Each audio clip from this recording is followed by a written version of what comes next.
o estudo de Gênesis, capítulo de número 15, onde Moisés relata para a gente uma importante história, que é a aliança abrâmica, que mesmo 2000 anos antes de Cristo e mais de 4000 anos antes dessa nossa era, nós descobrimos que através de Abrão, que posteriormente terá seu nome mudado por Deus para Abraão, todas as nações da terra seriam benditas por causa dele.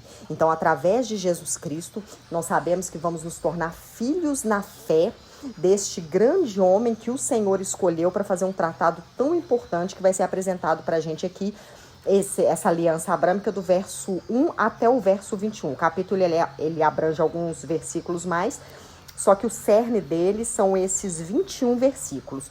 O texto começa falando para a gente assim: passados esses acontecimentos, ou seja, dos acontecimentos passados, onde a gente vê Abraão socorrendo Ló, a gente vê Sara, ela sendo tida como irmã dele, o Senhor conversando com ele, porque o Senhor apareceu mais 2 vezes para ele antes desse acontecimento aqui. Então, quando Moisés ele relata para a gente, passados esses acontecimentos, ele está falando assim, olha, houve um decorrer de tempo, uma transição de tudo aquilo que a gente já viu lá atrás. Então, o Senhor ele falou com Abrão por intermédio de uma visão. Ou seja, o que segue aqui é um acontecimento novo na vida deste homem, onde a própria Bíblia relata para a gente em Hebreus 1:1 que Deus ele usa de várias formas para falar com nós, seres humanos. E aqui ele aparece para Abrão em forma de uma visão, ou seja, Abrão viu uma tipificação do próprio Deus. Então, na teologia é chamado de uma teofania, uma materialização. Ele teve essa experiência. Deus ele pode falar através de sonhos, através de um soprar de voz, através da sua santa palavra. Então a gente não fica retido a somente uma visão. Eu não acredito que as manifestações de Deus elas ficaram exclusivamente no passado. Como muitas pessoas que são da linha cessacionistas, elas acreditam. Para mim, o mesmo Deus da antiguidade é o mesmo Deus de hoje. Que ele, se quiser se manifestar para nos falar algo, ele vai o fazer. Acredito que o canon da Bíblia ele está fechado, não existe nova revelação. Mas existe sim a forma de Deus contar algo sobre a nossa vida, sobre a vida de outras pessoas, nos trazer alertas, isso ele pode fazer. E o que o Senhor fala com esse homem quando ele encontra com ele? Não tenha medo, Abrão. Eu sou o teu escudo e grande será a tua recompensa. O que ele quis dizer? Eu sou aquele que te protege. Você terá um galardão, que sou eu. Então não existe nada melhor que o Senhor poderia oferecer para Abrão do que a sua própria vida, a sua própria presença, a manifestação dele para esse homem. Então, de tudo que ele poderia oferecer de bens materiais, o amor do próprio Deus para ele, com certeza seria o ápice da vida dele. Verso 2. Contudo, Abrão declarou, ó Todo-Poderoso Senhor. Esse Senhor aqui do original é Adonai, que quer dizer aquele que é o dono. O Senhor é o dono. O Senhor é o meu Deus. Então, quando a gente tem uma tradução aqui, nós sabemos que o nome de Deus ele nunca foi revelado, né? Ele foi passado de boca a boca, esse Yahweh, que é o nome impronunciável de Deus, e com muito temor, com o passar dos anos, eles foram dando consoantes para o nome de Deus. E com menos temor ainda, com o passar de mais tempo, foram acrescentadas vogais. Então, esse nome impronunciável de Deus, que Deus nunca revelou para outras pessoas, a não ser para o próprio Moisés, e com certeza Moisés ele falava isso com seus seguidores, né?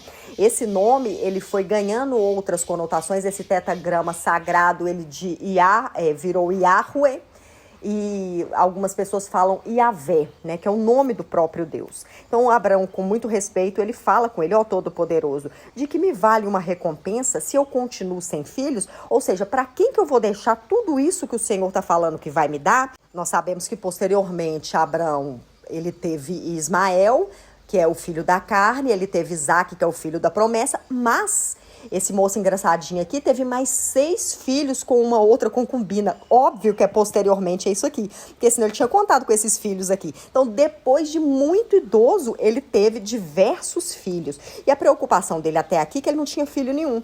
Ele só tinha Eliezer, que era chamado de Damasco ou Damasceno, que ele teria como um servo ou um escravo, alguém da sua companhia, alguém da sua confiança, que ele gostava muito. E pelos tratados do Antigo Oriente, poderia sim um escravo muito próximo ou um servo fiel ser tido como herdeiro do seu senhor. A gente vê leis parecidas com essa contando no Código de Hammurabi, que era da antiga Babilônia. Imagina Eliezer, né, todo esperançoso, sabendo que ia herdar uma coisa muito boa, de repente com esse homem velho, ele já devia estar pensando, Eliezer não, porque era fiel, né, mas se fosse eu, estava pensando assim, nossa, esse moço com o pé na cova vai começar a encher a casa de filho a essa altura do campeonato, mas a preocupação de Abrão era essa. Se ele não tinha filhos sanguíneos, para quem que ele ia deixar tudo isso? E aí, o 3, ele fala assim, tu não me concedestes descendência, no original tá semente. Aí algumas traduções trazem filhos. Por esse motivo, um dos meus servos nascido na minha casa, esse será o meu herdeiro. Então, imediatamente ele assegurou o Senhor. Era uma conversa que não tinha pausa, né? Eles estavam tendo um diálogo. Não será Eliezer o teu herdeiro, mas sim um filho gerado de ti mesmo. Esse será o seu legítimo herdeiro. Imagina a alegria desse homem, desse senhorzinho que era quase um biso, ouviu uma promessa tão poderosa quanto essa. Verso 5. Então o Senhor conduziu Abrão para fora da tenda e orientou. Olha para os céus e conta as estrelas, se é que podes. O interessante da gente ver esse verso aqui, da profundidade dele, porque se é que podes, é que posteriormente lá no verso 12, que a gente vai ver que depois que vai começar a entardecer, quando o Senhor leva Abrão para olhar do lado de fora, tá de dia. Então ele está falando assim, olha as estrelas, você pode contar? Ele está mostrando uma infinidade que não estava aos olhos visíveis dele. Então por isso, aqui a gente vê o núcleo da doutrina da justificação pela fé. Porque Abrão, ele creu no mais do mais impossível. Porque era, talvez se fosse pela lógica humana mostrasse as estrelas à noite, ele poderia tentar começar a contar, né? São bilhões e bilhões. E a Bíblia, ela fala pra gente que somente o Criador, ele pode contar as estrelas. Salmo 147, 4, Isaías 40, 26. Então, essa palavra de Deus para ele queria dizer o quê? Que a descendência dele seria inúmera, incontável. Aí o Senhor orienta para ele e fala assim, se é que podes contá-la. E promete, será assim a tua posteridade. A gente vê através de Abrão, porque muitas pessoas acreditam que na antiguidade, antes de vir Jesus, as pessoas eram salvas, as pessoas que não estudam bibliologia, né? Eram salvas através das boas ações. Se a pessoa era boazinha, era contado como justificação para a salvação dela. Muito pelo contrário. A fé, ela sempre foi o ponto crucial da justificação para que a pessoa pudesse ser salva. Sem fé, é impossível agradar a Deus. Então, as pessoas, antigamente, elas tinham que crer no Deus Criador, no Deus dono de todas as coisas. Posteriormente, elas creriam que esse Deus, ele haveria de enviar um Messias, um prometido, um ungido para resgatar todos eles. E já no que a gente chama na separação, né, das escrituras, que tem o Velho Testamento, o Antigo Testamento e o Novo, quando Jesus ele nos é apresentado, quando vem a biografia de Jesus, a salvação é mediante a fé no Filho de Deus. Então sempre, durante toda a história da humanidade, a fé ela é a questão principal para a salvação. Não existe nada que eu ou você possa fazer para que a gente possa merecer ser salvos. Não existe obra de caridade, não existe bondade, não existe atos de justiça que possam partir das nossas próprias mãos, que possam nos garantir essa salvação. E quando o Senhor ele fala com Abraão, assim será a tua posteridade, essa posteridade aqui, mais uma vez no original, ela está semente, que também se trata do próprio Messias. A gente vê essa promessa do Messias em Números 24, 7, Isaías 6, 13. Verso 6, Abrão creu. Esse creu aqui no original é amã. Ele creditou, é a mesma raiz da palavra amém. Ele acreditou de uma forma que aquilo foi colocado como uma boia de salvação para a vida dele. Quando não existia nenhuma forma de esperança, de expectativa, ele acreditou totalmente na palavra de Deus. Ele não teve um pingo sequer de dúvida. E não somente ele, né? E também a sua esposa, porque é isso que Hebreus 11, do 8 ao 19, vem falando pra gente, que os dois creram. E essa crença, que é justamente a fé nesse único Deus e nas suas promessas de salvação e justificação para o pecador, e não em nada que ele pudesse fazer, porque ele era bonzinho demais. E isso que aconteceu aqui, essa crença diferenciada desse homem, lhe foi creditada como justiça. Veio o selo, né? Foi batido o martelo, falado assim, olha, você creu, então por isso você está sendo justificado. Nós sabemos que depois somente Jesus Cristo justifica o pecador, mas a partir daqui, né, era a fé na pessoa do nosso Deus, e não no Jesus Cristo, que somente seria posteriormente. Verso 7. Declarou ainda mais o Senhor a Abrão: eu sou o Senhor que te tirei de Ur dos Caldeus, para te dar por herança essa terra. No original aqui, quando a gente lê, esse tirar da terra tem uma conotação no hebraico de expulsar esses moradores. Verso 8. Indagou-lhe Abrão: ó soberano, como, Senhor, eu posso saber que eu tomarei posse dessa terra? Então, ele não estava sendo incrédulo, ele apenas queria um sinal da parte de Deus para trazer uma confirmação da promessa do que o Senhor tinha falado para ele. Então, ordenou o Senhor: toma uma novilha, uma cabra, um cordeiro, cada qual de 3 anos de vida, também uma rolinha e um pombinho. É engraçado a gente ver o contexto histórico, conhecer como funcionava as relações sociais da antiguidade, principalmente do Antigo Oriente. E era muito comum em tratados onde a pessoa queria estabelecer uma aliança, ser feito pactos, né? Como se hoje nós fôssemos levar no cartório, reconhecer uma firma e fazer um contrato. Era dessa forma que eles faziam. A palavra de uma pessoa, ela valia por um escrito. Então Deus, para conversar com o homem, ele vai usar a linguagem que o homem conhece. E quando ele começa a propor isso daqui para Abrão, com certeza Abrão sabia que estava se tratando de um firmar de contrato, de um apertar de mãos, de um sinal que ele estava pedindo para Deus. E ele já ia providenciar tudo aquilo. E bacana também que a gente vê que Deus não pede mais nada para ele. A parte mais difícil, ela fica com o próprio Deus. Abrão, ele tinha que apenas buscar e preparar esses animais. A aliança que Deus faz, ela é incondicional, indissolúvel. Ela não tem forma alguma, jeito nenhum de ela ser quebrada. Porque Deus, ele não mente. Ele não quebra promessas, tudo que ele fala, ele faz e ele cumpre. Então, Abrão, ele prepara esses animais para eles fazerem esse tratado, essa forma de aliança contratual que era típica do Oriente Antigo. Então, Abrão trouxe esses animais que o Senhor pediu e cortou eles ao meio.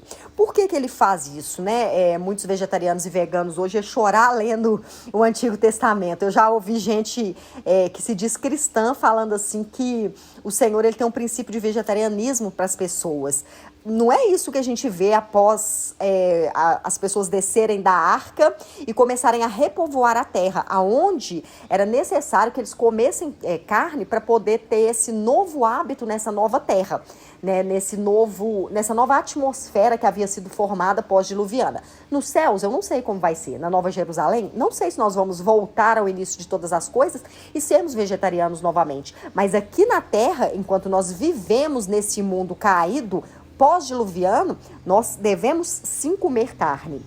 Paulo fala, né, que nós não devemos rejeitar aquilo que o Senhor criou para que nós nos alimentássemos. Então, quando Abrão ele corta esses animais ao meio, pode chocar algumas pessoas, era a forma como esse tratado seria feito, porque era uma maneira de mostrar e de dizer o quê? Se algum de nós dois descumprir esse contrato, vai acontecer com essa pessoa o mesmo que está acontecendo com esses animais. É chocante, é assustador, mas a palavra de um homem nessa época tinha que valer um escrito, né? Valer um registro no cartório. Então ele coloca cada metade à sua frente e a outra parte. Aí olha o que começa a acontecer. As aves, no entanto, ele não as cortou. Verso 11. Em seguida, aves de rapina começaram a descer sobre os cadáveres expostos, mas Abraão as enxotava. Abraão estava protegendo aquela aliança, talvez como se fosse a sua própria herança, né? Contra esses ataques estrangeiros. Então, talvez fosse alguma tipificação de alguma coisa também que nós não compreendemos aqui, que as escrituras não relatam para a gente. Ao pôr do sol, Abraão foi tomado de um sono muito profundo, e eis que vieram sobre ele trevas densas e assustadoras. Mesmo com esse sono profundo, Abrão ele vai continuar com a sua consciência de tudo aquilo que estava acontecendo. E ele se lembraria desses acontecimentos pelo resto da sua vida. e veio essas trevas densas e assustadoras, que com certeza, esse assustador é uma reação comum diante de um evento sobrenatural que o próprio Deus ele estava trazendo, né? Também é possível que essas aves aqui e essa escuridão fosse uma visão de algo que aconteceria com a descendência dele. E a gente vai ver que o verso posterior vai revelar algo parecido, verso 13. Então o Senhor falou a Abrão: sabe com toda certeza que a tua posteridade, a sua descendência, será peregrina. Esse peregrina do hebraico é ger ou geir, em terra alheia, e será reduzida à escravidão, e será afligida por 400 anos. O Senhor ele estava falando para Abrão aqui do cativeiro egípcio, que com certeza, quando ele traz essa profecia para ele, né, de escravidão, deve ter causado muito espanto sobre a vida dele. Mas para os leitores de Moisés, talvez uma esperança, porque eles sabiam que eles estavam cativos, mas que haveria uma palavra de libertação para a vida deles. E esse sabe aqui, que ele fala assim, olha, sabe, com toda certeza. No original, essa palavra, ela dá ênfase. É a mesma que o Senhor usa quando ele vai se expressar com Caim, advertindo ele, lá em Gênesis 2,17, de um perigo que viria sobre a vida dele. Verso 14, contudo, eu julgarei e castigarei a nação que fizer sujeitar-se vocês à escravidão. E depois de muitas aflições, seus descendentes saíram livres, levando sobre eles muitas riquezas. A gente vê o cumprimento dessa palavra em Êxodo 7, quando o povo é liberto da escravidão do Egito, e Êxodo 12, 31 ao 36, quando eles saem de lá, podendo carregar muitas riquezas que os senhores estavam dando para eles, desesperado para eles saírem logo do Egito. Verso 15, tu, porém, gozarás de uma velhice abençoada, vai morrer em paz, será sepultado e vai se unir aos teus pais no mundo dos mortos. Esse mundo dos mortos aqui é óbvio que é um eufemismo, né? Uma forma de suavizar para falar de morte, para falar que ele seria reunido com os pais dele. Verso 16. Depois de 4 gerações, aqui está falando de 4 gerações de 100 anos, né? Então a Bíblia ela relata para a gente diversas formas de contagem de gerações. A gente vê aqui 100 anos, a gente vai ver lá na frente 40, depois a gente vai ver 70. Então o certo mesmo para contar uma geração dentro da Bíblia deixa uma margem para dúvida, tá? Então a gente não pode afirmar com certeza como é contada essa geração dentro das Escrituras. Teus descendentes vão retornar para essa terra que foi dada como promessa para ele. Você vai sair daqui, mas você vai voltar e ela vai continuar sendo sua. Porquanto não expulsarei os amorreus até que eles se tornem tão malignos que mereçam ser castigados severamente. Aqui mostra pra gente que a justiça de Deus não é uma agressão sem fundamento. Tudo que Deus faz tem motivo. Deus não castiga, não põe peso sobre a vida de alguém ou de um povo sem esse povo merecer. Se Deus ele tivesse castigado os amorreus assim que eles pecassem, que fossem contra a vontade dele, seria um castigo pequeno. Mas como era um povo tão perverso, Deus deixou ir juntando, para a hora que castigasse, viesse um castigo de uma vez por todas. Então, de certa forma, Deus estava retardando esse juízo sobre esse povo de Canaã. Por quê? Para vir assim um castigo completo, com um nível máximo da vontade de Deus. Por exemplo, se uma pessoa ela rouba um chocolate, ela vai ser pega pelo fiscal do supermercado, talvez ela tome um safanão e ele toque ela de lá. Pouco provável que ele vai até chamar a polícia, porque vai dar tanto trabalho para ele, para a delegacia, fazer boletim de ocorrência, que não vale a pena. Agora, se essa mesma pessoa, ela rouba uma carteira de alguém com a mão armada e usa de agressão contra essa pessoa e a polícia chega a tempo, o castigo que vai vir sobre essa pessoa não é o mesmo que o castigo que veio sobre ela furtar um chocolate. Porque é o mesmo tipo de roubo, eu não sei a definição, né? Roubo, furto.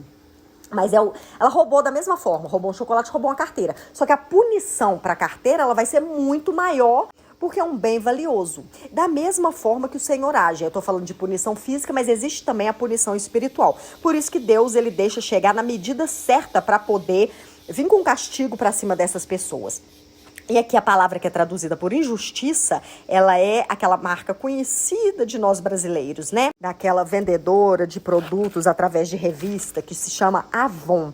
Então, Avon na Bíblia é injustiça e tem a mesma conotação que culpa. E o nome no original, o significado desses amorreu, é aquele que fala orgulhosamente, soberbamente. Verso 17. Com a chegada da noite, veio a escuridão. De repente, surgiu um braseiro. Aqui a gente vê que são os símbolos da presença, da manifestação do Senhor, tá? Que soltava fumaça e uma tocha de fogo. E o braseiro e a tocha passaram pelo meio dos animais divididos. A fumaça e o fogo, acompanhados de nuvem e escuridão, geralmente, dentro da palavra de Deus, elas precedem o juízo divino. A gente tem como exemplo o Êxodo 19, do 16 ao 20, Salmo 97, do 2 ao 6, Isaías 6, do 1 ao 5, e Sofonias 1, do 14 ao 16. Então, o que pode indicar um iminente julgamento a Canaã também pode tratar de uma ratificação dessa promessa que o Senhor estava fazendo com ele. Mesma coisa se ele assinasse esse contrato em cartório. Então, o que a gente vê nos tratados é que somente o Senhor ele vai passar por esse corredor desses animais divididos, simbolizando que essa promessa jamais seria quebrada, pois dependia exclusivamente dele. E a promessa de Deus a Abraão incluía essa ratificação aqui, esse selar de contratos. O que compunha esse contrato? A descendência, o descendente, que nós estamos falando de Jesus Cristo, e também essa terra. O texto continua. Naquele mesmo momento fez o Senhor a seguinte aliança com Abraão.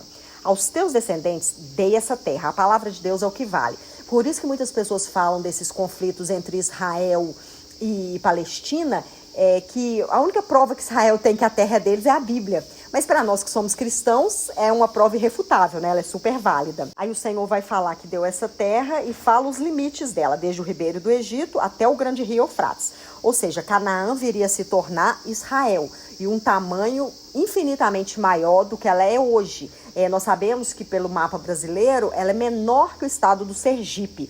Porém, aqui anteriormente, ela abrangia um território muito maior.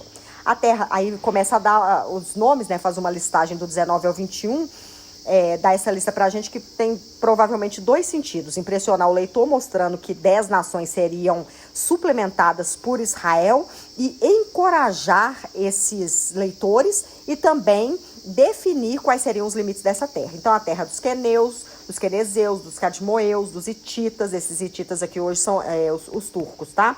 Os ferezeus, dos refaíns, esses refaíns posteriormente nós vamos descobrir que se trata dos gigantes, dos amorreus e dos cananeus. Esses cananeus aqui pode se tratar do povo no geral ou de um povo específico, como, por exemplo, a gente fala o estado do Rio de Janeiro e Rio de Janeiro, a sua capital, São Paulo e São Paulo, mais ou menos dessa forma para que você possa compreender, dos gigageus e também dos jebuseus, ou seja, todos os povos que viviam nessa localidade chamada Canaã.